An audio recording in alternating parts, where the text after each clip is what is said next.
Happy Thursday. Welcome to Community Connect with Gerwin and Pash, except Gerwin is on vacation and we have our special guest co-host, Mr. David Cieslinski. How are you, David? I'm doing well, Pash. How you doing? Good. And so since we're going to go with that, Big Dave to people who endearingly know you that way. So we appreciate you, helping out here. And actually, I think it's kind of like almost like fate that we have you on the show with our guest who's coming on in a few minutes, Mr. Isaac Kissi. You have a little bit of history with him, right? Yes, I had the opportunity to work with Isaac when he played for the Rochester Rhinos. Yeah, and he was very successful there and a good part of the community. Obviously, our community, the local one, definitely knows all about Isaac. So, Dave, not that we need to delve too much in it, but aren't you also, you're a little bit experienced as a podcaster yourself? Yes, I am. I'm part of a team. It's called From the 55-Yard Line. It's a podcast that covers the Canadian Football League and some of the alternative leagues outside the NFL, Europe, Mexico, things like that. Yes. So, and your experience, because I've watched an episode or two there, and obviously you guys do a great job, and that we're trying to emulate that, I guess, where you get some people following, and then you get commenting and that sort of thing. So appreciate you like kind of laying the groundwork and showing us the way. Thank you. So, all right. Well, people came here to see not about us and talk to us. It was more about Isaac. So let's real quickly, let me give you a quick little background about Mr. Kissi. So he attended the Presbyterian Boys Secondary School in his native Ghana, studied for 2 years at the University of Ghana before accepting a soccer scholarship with the University of Dayton here in 2007. He then played 3 years of college soccer with the Flyers. He was selected to the Atlantic 10 All-Championship team and the UNCW Courtyard by Marriott All-Tournament Team as a sophomore in 2008. After that, he ended up signing with the 2010 MLS SuperDraft with Chivas USA. And when the contract didn't go through there, he ended up signing with the Rochester Rhinos and made his professional debut on May 19, 2010. But the reason why we have him on the show is not all the soccer accolades that we can delve into. It was really more about the healthcare side of things. He is an RN BSN. He is also the owner of Beast Mode Coaching. And a quote that was in one of his earlier interviews that I really liked, kind of saying the essence of why we have him on the show, is he said, being a nurse practitioner, specializing in family psychiatry, because I feel like a majority of what was going on medically is going to have a mental component to it. It's about time we pay more attention to that, and it's my way of trying to make a difference. So that really resonated with me, and I think more people just need to hear the story of Mr. Isaac Kissi. So with that, we'll introduce him to the stage. Hi, guys. Hey, what's up? What's up? It's good to see you guys. Such familiar You too. The guy on the right side, David, used to take care of me when I was with the Rhinos. And the guy on the left side, I used to yell at during the games. We don't need to. Well, thank you for coming on the show. And hopefully we treat each other all in a very, we're all different people. We're all accepting of each other. Yes. So, Isaac, why don't you? We have a lot to talk about as far as what you can offer as far as an example to our community and how you kind of support with some unique programs. But before we do that, I gave a little bio. Why don't you tell us a little bit about how you got to where you are? Anything that maybe I missed, anything more you had delved into? I'll start to say sometimes when you stay prepared, you don't need to get prepared. And that pretty much, started how my journey got around. I remember some college coaches from the States came to Ghana to recruit some players from my local college, University of Ghana in Leiden. And I just finished, because I was trying to get into pre-med. So I just finished one of the exams. And I came around, the guys were playing, and they're like, yo, there's some people from America here to recruit players. I literally borrowed a friend's cleats, and I got on the pitch. And that is all she wrote. Just play the last 25 minutes. So that 25 minutes literally changed not only my life, but the rest of my family. And I got on the field. I used to be a midfielder, so I was kind of playing around, enjoying myself. And the coach was like, "You want to come to America?" I was like, "Sure." Who doesn't want to go to America? Because America's always been that beacon of hope for everybody back home. So, and that's how my journey started. Came to Dayton, played for the Flyers for about 3 years. I ended up graduating early because I had enough credits to graduate. Played for Chivas USA. I still kept in touch with Bob Lilly for the Rhinos back then. So when things weren't working out with the Chivas with injuries to my knee, he goes, "Let's come over." So I ended up playing with the Rhinos, and listen, they changed my life. And after the Rhinos, I too many surgeries, with my knees. So I ended up giving it up, and had a terrible experience in the medical field. So I was like, I want to go back and do better. So I went to the University of Rochester, got my RN BSN, and voila. That's awesome. What a great story. We're beneficiaries of you ending up in Rochester, so we appreciate that journey.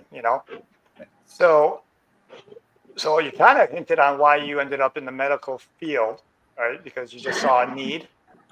So tell us a little bit as coming up to where we are today, and when you started going back to school and finishing, and tell us a little bit about that, where you've been and all that in our community as far as service.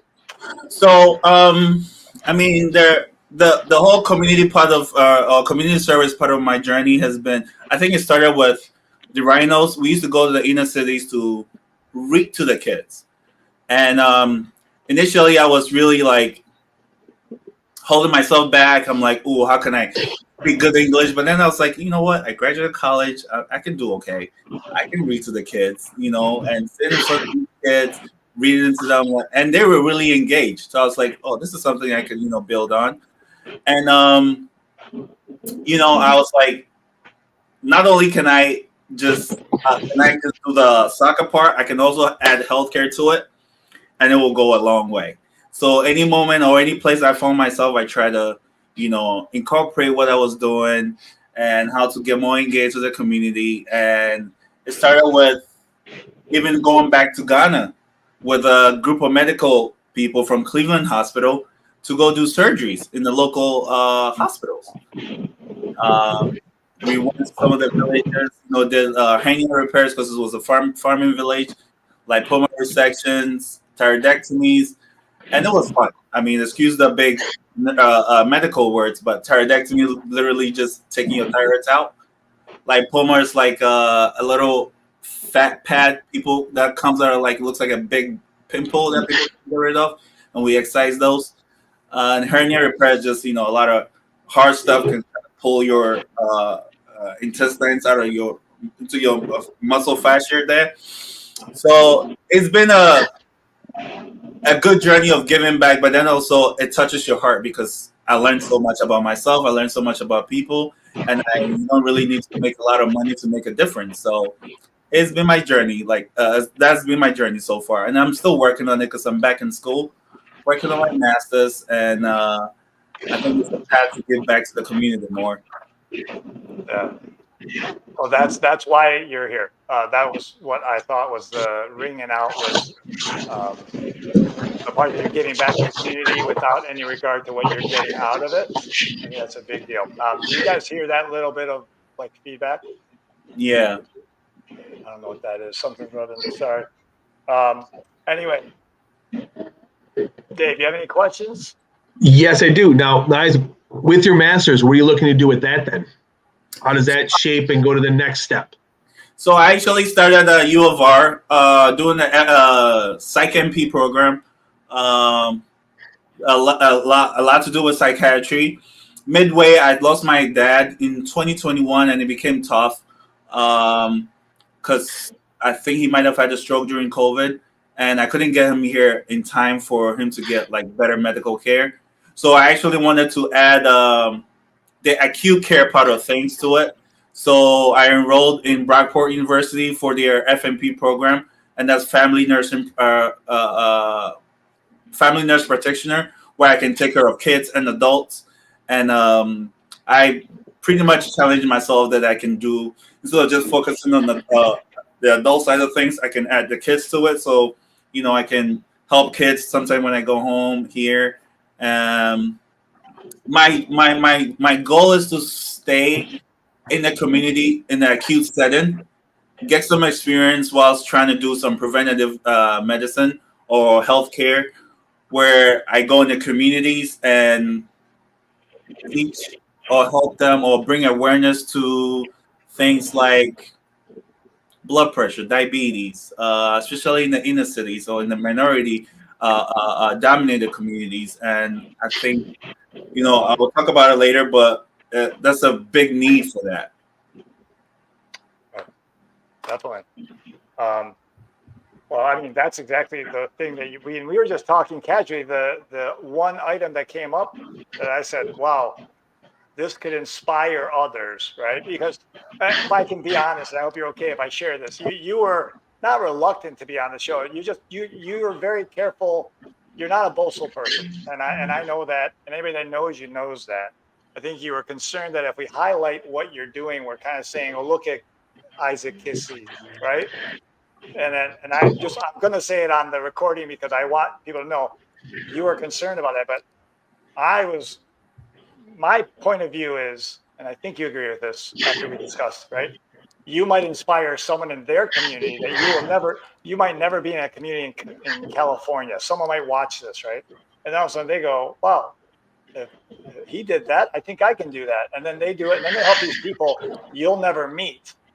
And to me, that's valuable. That's what's good about our society or our humanity, I guess, right? There's a lot of bad, but I think you represent this example of what could inspire someone else. Are you okay with that?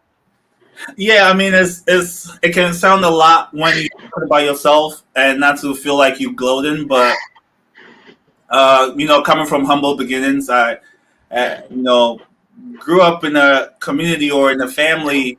We were not, well, if you want to put a math to it or economy wise to it, grew up poor, but my parents did a great job making sure we went to college regardless. And to have this first opportunity to come here and to get to where I'm at right now, sometimes talking about yourself can feel a little bit much. It's so easy when somebody or David's talking about me, and David's doing the talking, and that's okay. But when you have to do all the talking, sometimes it can be a lot. But it's also to shine a light on the fact that you don't need to, like I said, have so much money to make a difference. Mm-hmm. Through our journey in life, sometimes God will give us snippets of what He wants us to do, and if we really pay attention, sometimes that's the way to go. We might be fighting for something that we've been working on for years, and it's still not going through. And sometimes God is telling us, "Listen, maybe you don't need to do this. There's this not yet, right? Not yet. There's this other path I want you to go through first." Because I thought I was going to make millions playing soccer. I love the game, and God, said, maybe you can touch some lives through this. And it all started, going home first and seeing a smile on your siblings' face, your parents' face, knowing that they're so proud of you and how far you've come. And, going back to your old neighborhood and making a difference with coaching the kids and helping the kids out goes a long way. Then the big part was when I was able to go home with a medical team to go make a difference. It was really humbling, but a lot of people might not see, but to me, it was the biggest thing I've ever done in my life. It can't even compare to playing soccer or scoring that winning goal against Pittsburgh or something. Because back home, because of our healthcare system, it's not the greatest. When you hear that your family member is sick, it's like a biggest red flag. You panic and you want to make sure they're doing okay. So bringing awareness of some of the things that we took for granted here back there went a long way. So it's been an amazing journey, and I was happy to have or meet certain people in my path too. And I gotta give Dave Cieslinski his flowers now he's here. I mean, it wasn't easy being in a professional setting, but we have the likes of him to keep us in a somewhat of a straight path, because we were little kids with a little bit of money, a little bit of fame, and it was so easy to get derailed if we didn't have people to look up to or people to give you some advice here and there. So Dave, thank you. You played a part to where I'm at here. Right now, and Pash, even though I yelled at you so many times when you ran out games. No, you really did it. You really did it, dude. That bad. Because I was usually right. Because you had a whistle. I couldn't overwrite that, but we've developed a relationship after playing, and I mean, it's like it's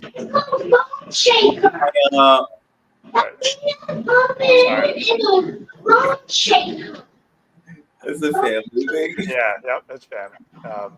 Go ahead. Sorry. Like my mom came over, and I was trying to get insurance for my mom, and being so oblivious to the healthcare system or healthcare market, you were the first person I called when I found out that that's what you did. You were able to point me to the right direction. So sometimes our paths cross in certain ways that 100%. So, like, not to interrupt you, and I just did. I apologize, but it's important. It just coming out of me, like, is that I didn't want it to go all about soccer, but let's use soccer as an analogy. You can tell someone who's passionate about what they do. You can tell someone who's passionate but has still respect for others and for the game and for their teammates, and not just about referee, player. So there's times when people would give grief, and I respected it. Like, if you said something to me, I listened to it, because you didn't do it every call just to hear yourself, right? So I knew something about you. I didn't know you as a person all the way. You didn't know me as a person, but I knew enough about you that I respected you. And there were individuals you played with. I felt the same way. Why does this matter? Is because as I'm now trying to share this information about good things in our community, this was not a far stretch for me to call you, or to reach out and say, hey, would you have any interest in? It was natural to me. You could have said no. You could have a lot of things, but like you said, I think there's a bigger picture. There's bigger reasons why people's paths cross. If you think it's just because of this small little piece, maybe you're not looking deep enough. So, not to get all philosophical, but I'm Greek. That's what we do. Yes. But anyway, so Dave can speak to that. He knows a lot about that part. So. But Isaac, I wanted to say thank you for those kind words. But players like yourself who wanted to do things in the community made my job and others that much easier. I mean, you were in the locker room. You knew that there was guys who wanted to be involved and guys who didn't. And when we found people who wanted to be, unfortunately, we went after you. But the part is hopefully through your time, we made it worth your while. We really tried to limit we wanted to have a point to the appearances, not just to send people out for the sake of sending them out. I mean, we did a lot, like you said, with the kids in the community around the stadium, and that was a goal from number one, is to make that connection, to make your time in Rochester more enjoyable than just coming in for 6 or 7 months, playing soccer, and then leaving. So obviously, and sometimes we've done our job, and you're still here, and you're a big part of our community, which is great. Thank you. And I think to both of you guys, both of your credits, that is why I feel any of these health programs that you might run, they'll have success because of all that groundwork you did of just volunteering time. You are one of the most popular players on the team at the time because of that outreach, that through Dave and the organization seeing that importance, but also you being a part of that. You guys together did that. So now, when you have this concern about people not getting their heart, the blood pressure checked, and you say, hey, and because I want you to talk about that program right now, actually. So, but when you do this, it's going to have people are going to listen. Oh man, I'll go check that out. Or some younger guy might bring his parents there because of you. So go ahead, talk about that. So we started this community outreach program. I think it started from nursing school from U of R. So I'll give them credit.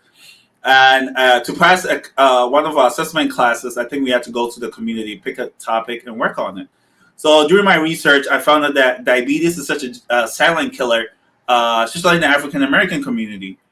And I was like, where can I find places where you can find a good group of African Americans congregate? I was like, the barbershop. Great place to have, conversations about anything and everything. So we had one brothers and sisters, I think it was on Dewey Avenue. And then one of the girls I went to nursing school with, I think her dad was a barber at Dixon's Barber on 403 Chala Avenue. I actually, texted them, called them, make sure it was okay to, talk about his barbershop and everything. And since then, that's where I go to cut my hair now. I went there, I was like, hey, can I set up a table here? And during some of my time off, just when I come to cut my hair, just check blood pressure for the people that come to cut your hair. And it's like, sure, I made a poster, did it, a few people came in, and it was such an eye-opener seeing ages from 21 to 68, 70 coming to cut your hair.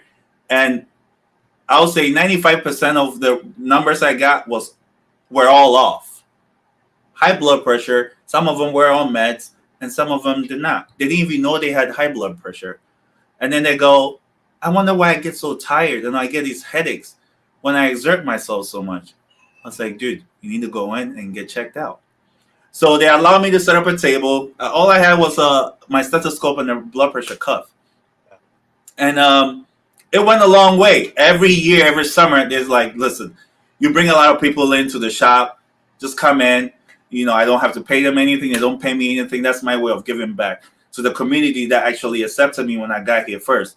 And it's been an eye-opener that such a small thing goes a long way, because not only do we talk about your health, sometimes I talk about, hey, you should go to the health market to look for insurance, because one of the backdrops or problems they'll say is, I don't have any health insurance, sadly to say. And I wasn't well versed in that, even now.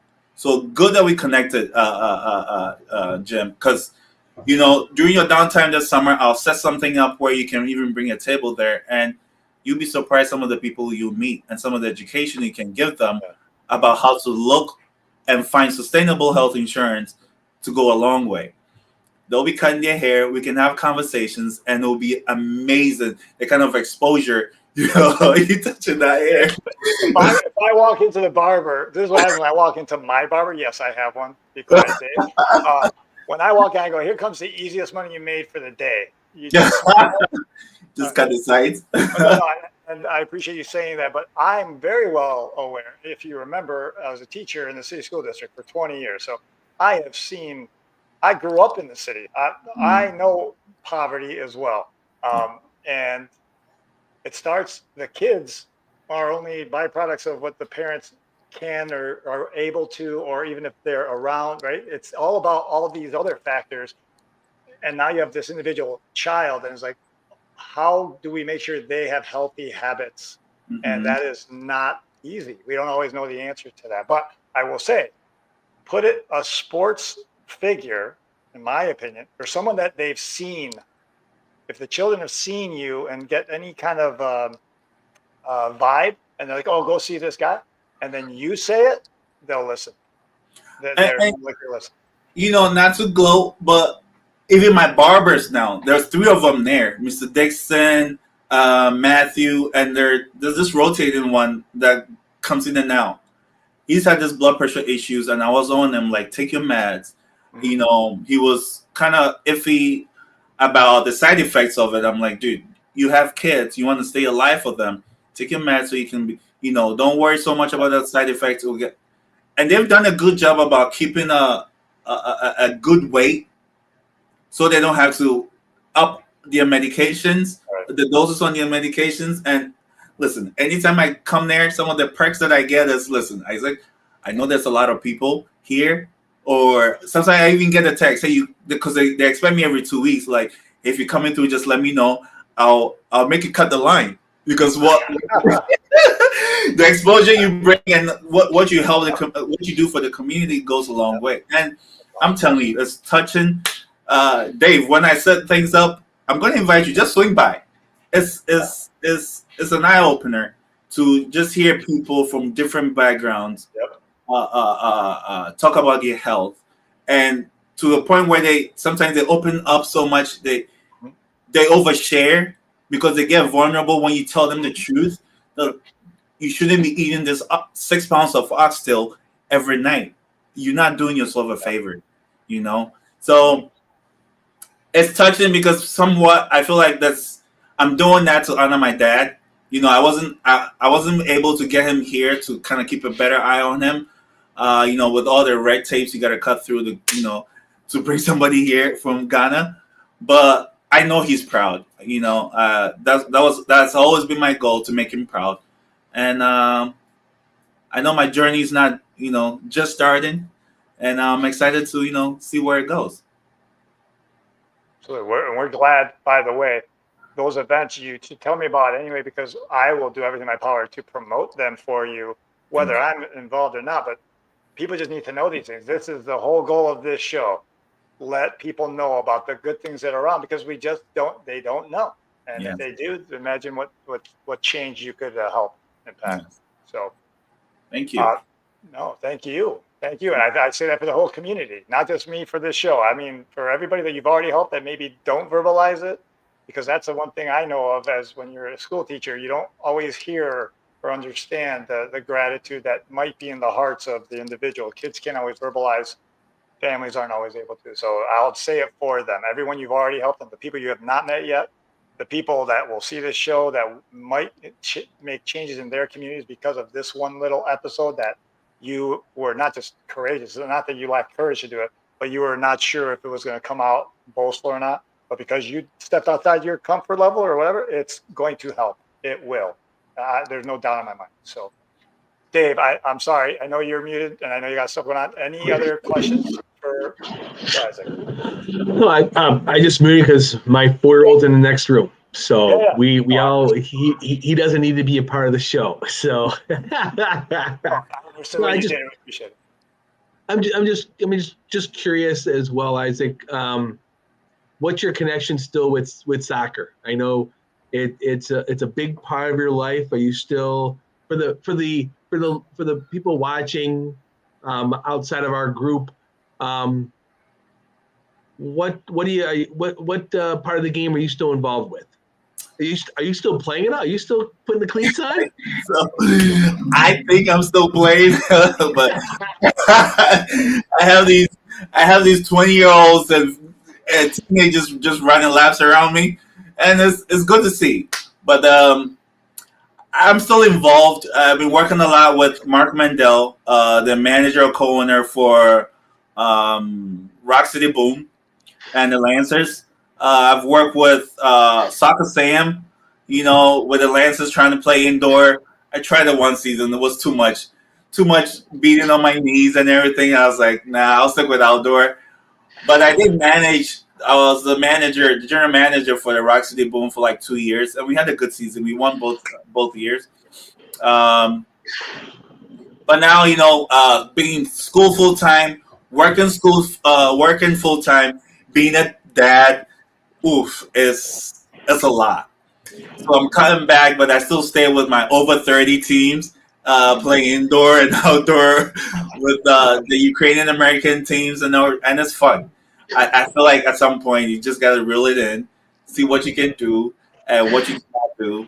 But aside that, I coach through my business, Beast Mode Coaching. You guys can find me on beastmode-coaching.com. And I do small group training, one-on-one. I mean, from 8 to I've coached pros. Haji Barry that played for North Carolina. Anytime he's in town, we train together. Do collabs with Omar, whole soccer training. Yeah. He's a great guy that works with a lot of kids in the community. He gives out a lot of his time. Omar, George, we do share, training times, and we help out with the kids. One guy I'm gonna give a lot of props to is Mark Mandel, and the other owner of Roc City Boom. They do a lot. I mean, during COVID time when some of the inner city high schoolers couldn't get a lot of college exposure or exhibitions, we organized, and they organized like a game and invited Niagara, U of R, the school right next to us. I'm drawing blanks, but the coaches came around to see some of the kids play, and it went a long way. Giving back and helping the kids that have limited resources. So yeah, I'm still involved, still coach when I can, and I'm excited for the summer because we get to play in an Open Cup league in an over 30 league, so you guys will still see me running around. Nice. And I have a couple of clients that have already started asking me to coach them, but just trying to find a good balance, family time, school, and coaching. Now, you can let the 20-year-olds run all you want. All you got to do is hang around like 10, 15 yards out. You'll finish it every time. Oh. You just got to yell to them, find me, and I'll score. Yes, I draw a perimeter in my head, and that's where I stay at. Just find me there. I'll tap it in. I don't need to do too much. Just I'll tap it in, and a goal is a goal. So absolutely, you're the vet now. Going back when you first played with the Rhinos, you were looked upon to do all that. Now they have to feed you. Just feed you. That's all. That's all I got to do. Yeah, it's exciting. It's exciting. It gives me a chance to trim this dad bod down. Yeah, right. That's a dad bod. So actually, lots of wonderful stuff. And we'll definitely add all the links to all those things that you just mentioned. We will add into our descriptions, and even your good friends who I also know from the soccer field who have theirs. If you'd like us to promote and share that, we're glad to do that. And unless there's anything else you want to throw in there, we're ready to give you the Connect 4 questions. If you got something else, you have anything else that you want to say before we do that? Oh, no, not really. Just want to say, let's love each other more. There's a lot out there, hug your children when you can. Life is fleeting and short. If you can make amends with people that are in your life that you feel like you can make amends, do it, because you might not have the time to do it, and just love, love it goes a long way, and it's freeing. It lets you sleep better. That's what I believe, I've come to learn, so that's just my little 2 cents. I love it. No, I love it. That's great. Yeah. All right. Fantastic. So Thank now, thank you for that. And again, people will benefit from just hearing that message. All right. So here we go. Connect 4. All right, Dave, let's go. Question number 1.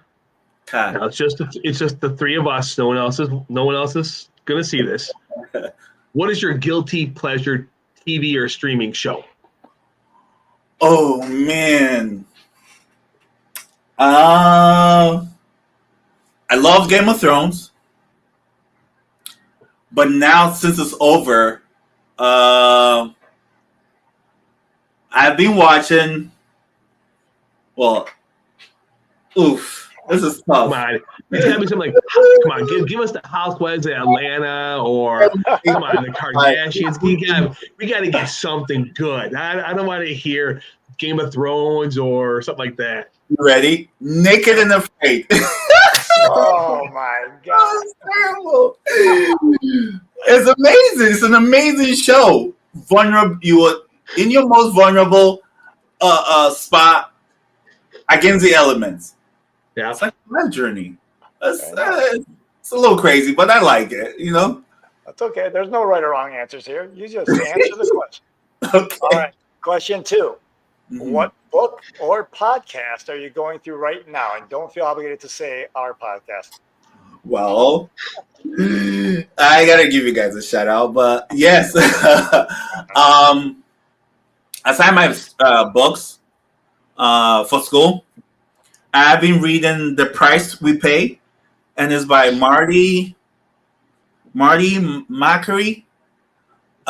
It's about like what broke the American healthcare system and how we can fix it. It's pretty interesting how things are profit driven and how we can fix it. And in my own small way, I feel like outreach, preventative care will go a long way. Good. I think I gotta read that. Yeah, good choice. Come on, number 3. Mm-hmm. I am not going to read the second part that Jim put in about he had to give some extras about this. What is your superpower? Ooh. Oh, the superpower I wish I had? Something you naturally do better than. No, what is something that you do naturally better than others? Something that you just naturally better. It doesn't have to be like flying or anything like that. Just what is? I'll buy you some time and give you Jim's example about how I teach his children through the cruelties of life how to be better people. I'll go a little more in depth. In my early 20s, after graduating from college, I would come over and I would graciously teach Jim's oldest son the values of life through how old was he? Humiliating him at men football. How old was he? 12? Oh wow! Yeah, younger. Yeah, younger. Younger. He was my kids at games at 8 years old and be like, "Yeah, I got to teach them about life." I'm like, "You're still one." I'll be like, "Really? Who is this guy?" way too competitive. It was. That's it was Dave's superpower. He's the guy who teaches about cruelties of life. That's his. Life is crazy. Look at the success Ryan is today. You're welcome. I think one thing I'll say I'm good at, which sometimes I feel like there's a negativity to it, as I care too much, if that's the thing. I think it was from my upbringing, especially how my mom raised us or how my dad raised us. That was tough, but I needed that. Sometimes we forget that we need the toughness. I know we all fathers now. We don't get our flowers enough.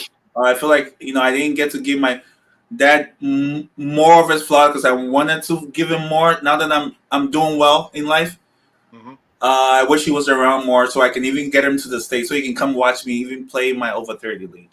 But one thing I've learned along the way is, when you care, it's okay to show it, and I take pride in that. So I always challenge myself to do better in my field. And that's why I'm working on my master's. How can I give back more? In my little field, how can I be a better nurse? How can I take care of my patient better? How can I go over that curtain of, I'm just coming to work to pass meds? And approach my job as I'm actually treating a human being, So anytime I remind myself when I get to work that you are going out there to go take care of somebody's brother, somebody's mother, somebody's grandparents, it changes my whole scenarios, my whole energy. So if I'm tired, I'm burned out, one thing that keeps me going is you care. It's okay. Go do your best. So I think one thing I'm good at, maybe I care too much. And sometimes it can be heavy, carrying that load, but it's okay. I've accepted it. If that's what God gave me, I'm okay with it. And it's good that you are, because if I had to answer it for you, that's exactly what I would have said about you, just so you know. I'm not just saying that. That's what I would have said, literally. But okay. And question number 4, what is a habit that you would like to improve on? So it doesn't have to be necessarily a bad habit, but something that you're like, man, I really just want to work on this thing. What would that be? Get sleeping. sleeping more. Just sleeping more. I mean, God, I feel bad for my parents sometimes looking at them like, oh, this is what it is being a parent and an adult. It's too much. I mean, I sit down there, I look at my daughters, and I'm like, I gotta make sure this one goes to college. I gotta make sure this one is okay. And I'm like, oh my, I can't even sleep. Worry so much about them, and school and everything. But one thing I want to do is just sleep. I sleep better. Get 6-7 hours instead of the 4 here and there. And I remember I gotta do a quiz and I just wake up. Okay, gotta go. But I think I'll do better. Just get some good rest. Yeah, and I'm going to say to you, I'm sorry, Dave, were you going to say something? Yeah, the key is squeeze a nap when you can. Half hour. Don't be afraid to do it. Okay, duly noted. And I was just going to say that how I even switched careers was because of the words from my son. And what he said was very, it was just a moment. And his words to me when I said, all your mother and I want for you boys is, do something that you're passionate about and the money won't matter, right? And he said to me, well, why would him and his brother, why would we listen to you? You don't even do that for yourself. So that's a very poignant moment that you got to go, you know what? And this is, I'm saying it to you, Isaac, is that, yeah, you got to get sleep because they need you to be rested. You need to show them everything. If you're the caring person that I know you are and you truly are, that'll be good for them to see too. You know what? We have a lot of stuff. We have all that, but we got all that's secondary. The priority is we're healthy and we love each other, and that'll make it through. So anyway, maybe you needed to hear that. Who knows? Maybe that's how you will get some sleep. So thank you. I appreciate that. Well, thank you. It's been great, and we could definitely go if we just did this about soccer. We could still be going. But I think as far as the idea of what we had in mind, I believe, and I hope you feel that you've expressed quite a bit for people. So thank you. Oh, thank you. Thank you absolutely for having me. I look forward to, sharing more people that want to come on your show. I think there's some good people out there. I'll keep spreading the word, and I'll share that info with you, and you make a call. And whatever we can do to help, my phone, my door is always open. Let me know. And Shrika says hi, by the way. He said you need to organize one so we can all sit at the round table and go at it. Maybe a different podcast. Community disgruntlement with Jim Pash. Hang the ref. What grinds Jim's gears? Oh, Jesus. All right, we got to go. We'll get in trouble for that one. All right. Well, Isaac, with that, I'm going to let you go. Thank you again. We're blessed for the time that you shared with us. I'm going to kick you off the stage. We'll just close up the show. Feel free to stick around if you want to talk a little bit after, but if you got to go, I understand we all got families. But thank you again, Dave. Thank you very much. Good night, guys. Good night. So that was awesome. Well, yeah, that was cool. It's good catching up. Great catching up. Yeah.